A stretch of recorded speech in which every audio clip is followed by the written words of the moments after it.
Ну вот видите, полнёхонькое ведро здоровья. Теперь нам не страшен ни кашель, никакой бронхит, ни танзелит, даже астму.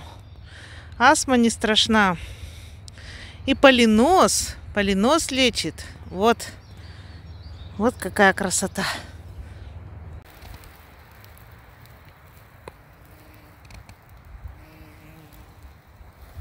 Полное видео вы можете посмотреть на канале «Наука не болеть».